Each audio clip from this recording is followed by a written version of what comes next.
Today,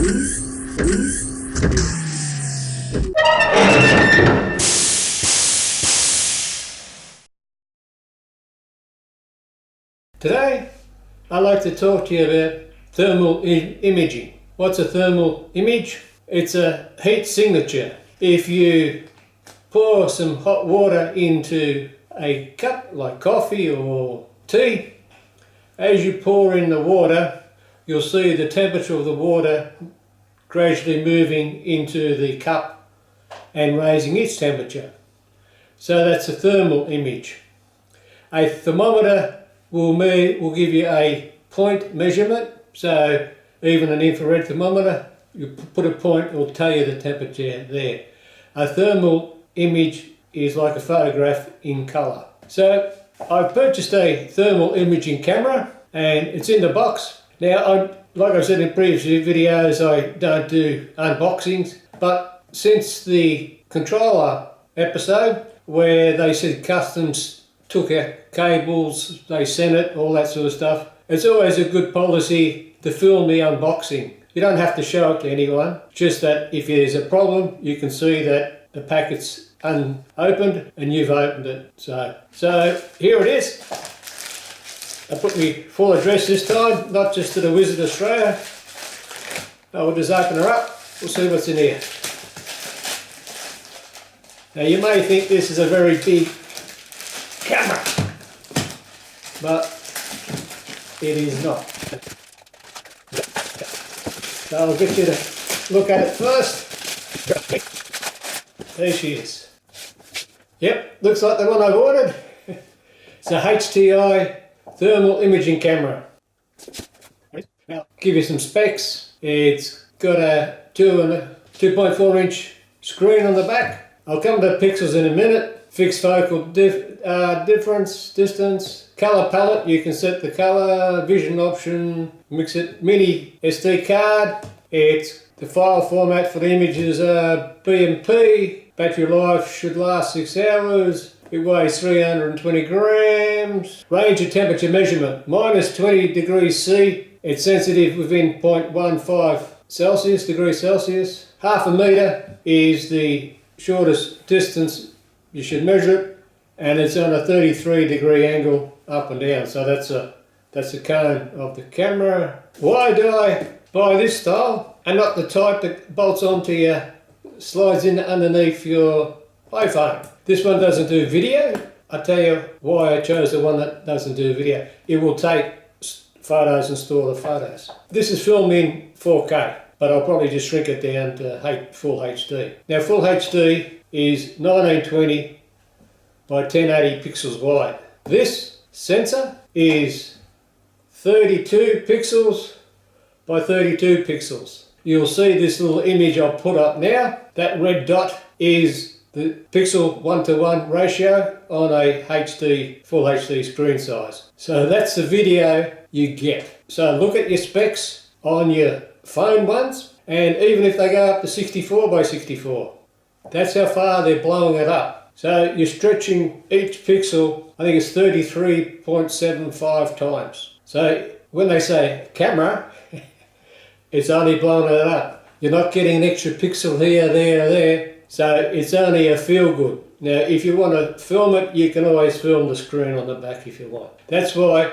I went for this type. Second reason, as always, is price. $300, $400, $500 for the ones that pop underneath your phone, excluding your phone. You still have to have your phone. And they hang off the end, and let's just say that your USB connector starts to wobble and all that. Is that going to be a problem later? More expensive fix? Second of all, are you going to crawl underneath your house to check a leak, heat leak or something, with a $1,000, $2,000 phone, Samsung phone or iPhone? No. So if I drop this, it doesn't matter. Cost, it was around about $220. That's the reasons why I got it. Now let's just have a look how to get the box open. Is this yeah. You normally look for a little trick, and there she is. So again, you the viewer, you get the first look. So we've got the pouch, strap to carry it with, the instructions,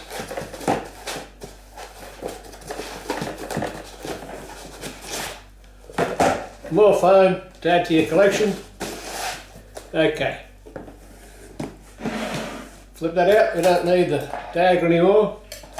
Some of the early ones you get the Chinese manual. This one is all in English. It's a bonus. Nice pouch. Slip on your belt. Buy a strap. We'll open her up. Nothing else in there. There's your pouch. Nice and thick. Lined. Spare pocket for extra batteries.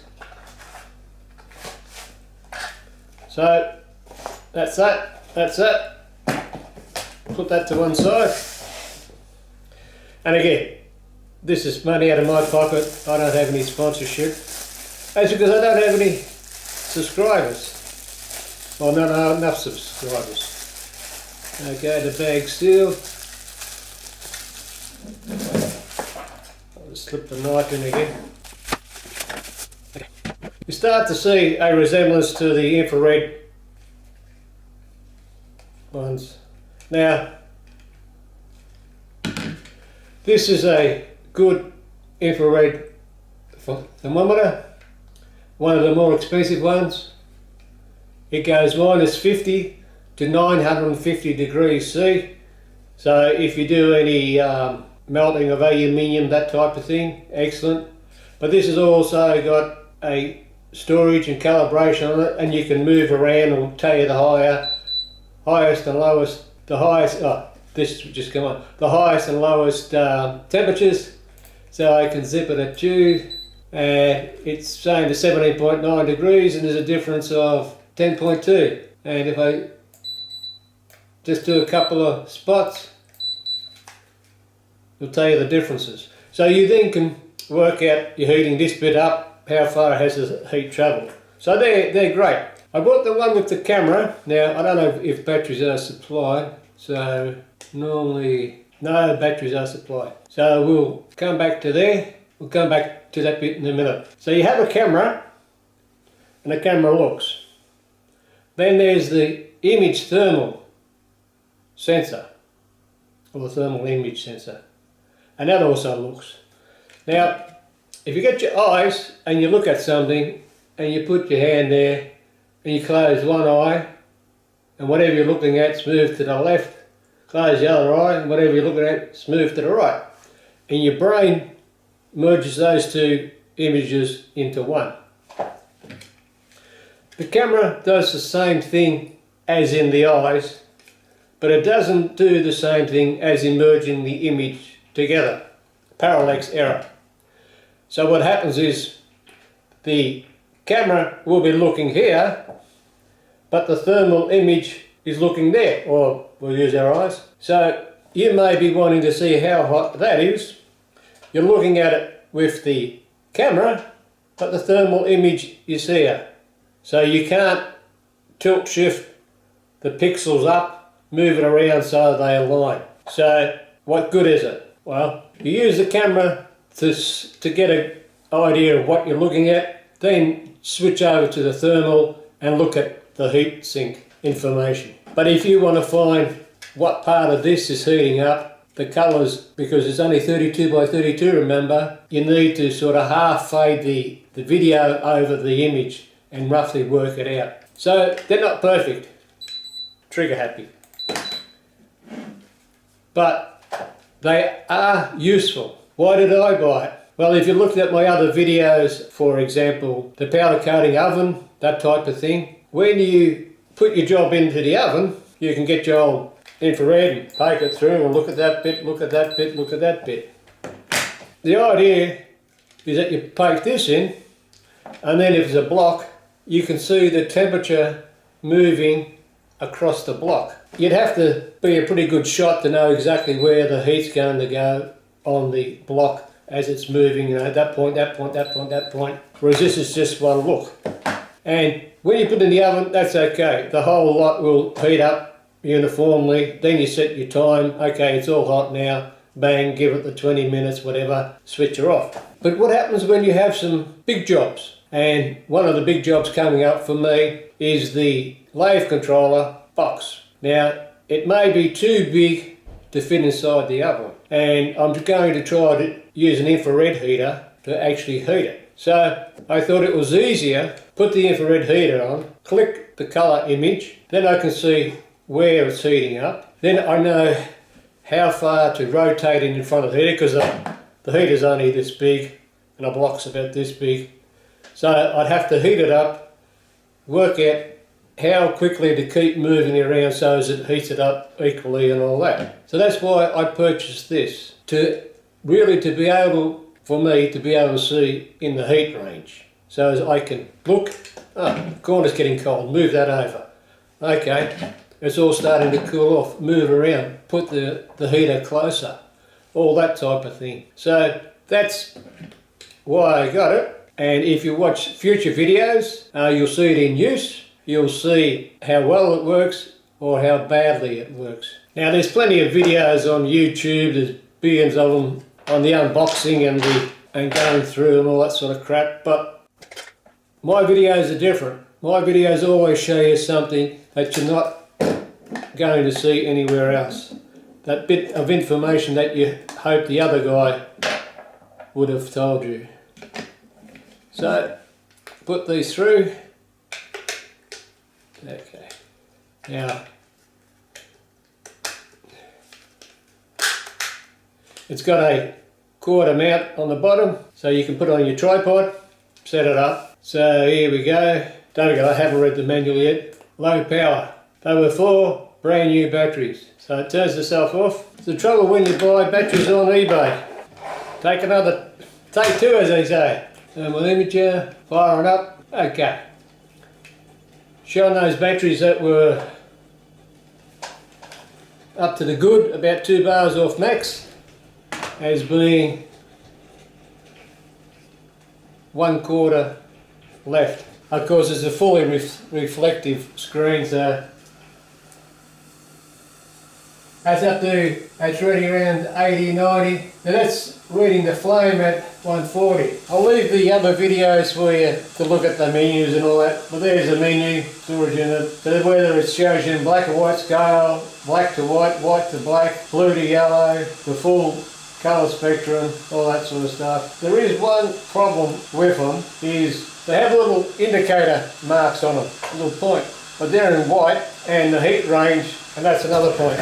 People complain about it, and the thing is, I don't know if it's turning up or not, but the thing is, it's not red is 100 degrees Celsius, blue is 0 degrees Celsius. No, the sensor senses the hot and the cold. So if your hottest part of the image, the 32 by 32, is 10 degrees, and the coldest is say 10 degrees and hottest is 20, it will shift the gradient from the red to the blue or whatever it is you've selected over that. And if you start heating something up, the colours still go from the highest to the lowest. The colours do not indicate the temperature. The colours indicate the range. And that's a big mistake the YouTube idiots complain of. Oh, I wanted to show 200 degrees to be... No, it's a sensor. It can go from there to there and it just spreads the colour. So once you know that, they make a lot more better understanding now. I store photos where you go, okay, go, yes.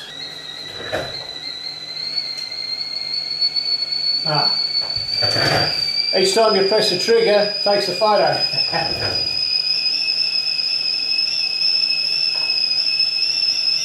It's picking up the flame.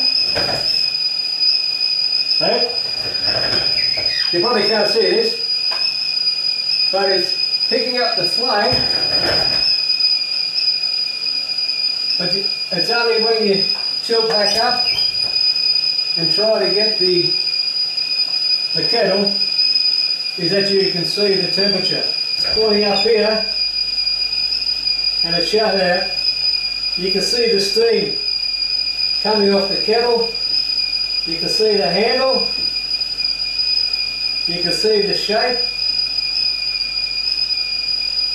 Now, I'll take a little snapshot. So I'll pop those photos up, but don't forget, the photos are only going to be 32 by 32 as well. But I'll blow them up and show you that. Now that's the temperature coming off the monitor. Look at the other videos, you know, spread it around. But this is just the unboxing, show it to you. But then if you want to see it in real life, how well it works and all that, and once I've read the manual, I'll be able to tell you a bit more. I will put it to proper use, see what it does do, see what it doesn't do, whether it's helpful or not. So, if you've got any questions, subscribe and they'll get answered. On that note, as always, thanks for watching.